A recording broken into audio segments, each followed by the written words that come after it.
Thank you, Cabinet Secretary. I'm now pleased to invite our first keynote speaker to address the summit, Professor Irina Bokova, former Director General of UNESCO. Prior to her role at UNESCO, Professor Bokova was Foreign Minister of Bulgaria. Professor Bokova has attended previous summits, but today will join us digitally. Professor Bokova. Thank you very much, Madam Presiding Officer. Ministers, members of Parliament, ladies and gentlemen, I'm delighted indeed to be again in this, albeit from a distance, in the 6th Edinburgh Cultural Summit under the topic of culture and sustainable future, where the link between culture and education and sustainability will be discussed.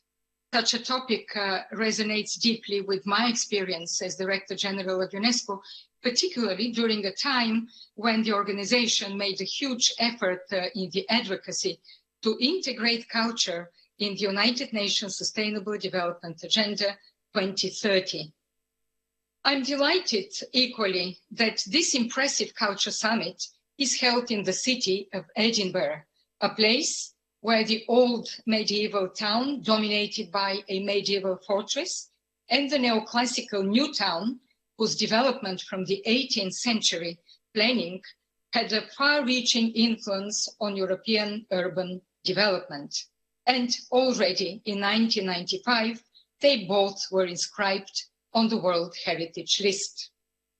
I believe they both remind us of the power of World Heritage, one of the most transformative, visionary, and positive ideas of the 20th century. The idea that heritage belonging to different cultures may represent outstanding universal value and should be protected by international law, embodied in the World Heritage Convention, whose 50th anniversary we celebrate this year. The leading figures of the Scottish Enlightenment, David Hume, Adam Smith, Robert Burns, and so many others, lit the flame of modern humanism, inspired by a profound belief in the power of reason and positive change, in the imperative of creating and sharing knowledge, in the power of history also. In the words of David Hume, a man acquainted with history may be said to have lived from the beginning of the world and to have been making continued additions to his stock of knowledge in every century. I believe we need to renew this spirit of enlightenment and craft a new humanism of those turbulent times that we are living, and culture and heritage can give us the key to many of the current challenges. The city of Edinburgh is a shining example also of the way culture can shape the history and the fabric of the society. Storytelling and the written word have been the life force of its art and culture for centuries. Its contribution to the world of literature is so rich and well recognized that in 2004, UNESCO has nominated Edinburgh as the first creative city of literature.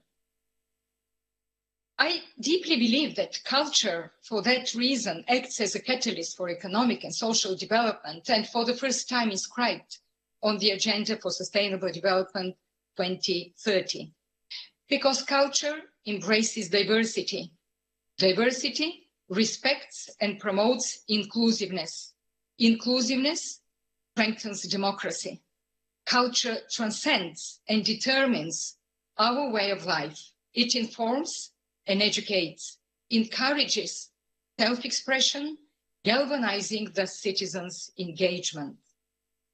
The technological revolution and its disruptive impact puts in front of us another challenge: how to ensure widest possible dissemination of culture and arts, protecting the role of the artist, while resisting to hate speech, racism, and xenophobia, among others, and denote the fundamental prerequisite of inclusive societies, the right of everyone to participate in debate as free and equal individuals.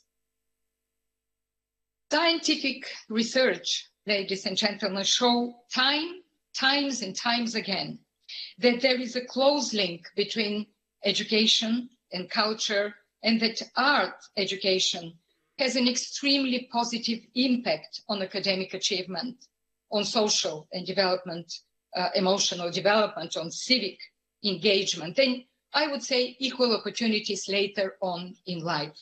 But not only. Teaching philosophy or history of art and culture is fundamental for the opening of young minds towards the diversity and the other. It is the constant challenge of the present that can make one imagining and reinventing the future.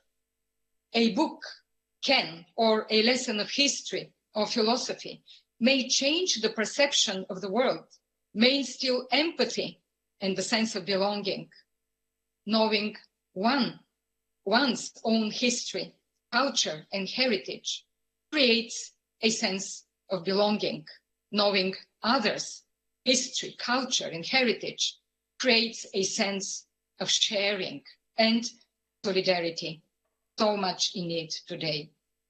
And to come back to the topic of this important culture summit, let me finish by saying sustainable development is first and foremost human development. It cannot be built solely in the economic sphere. It must also be built on culture.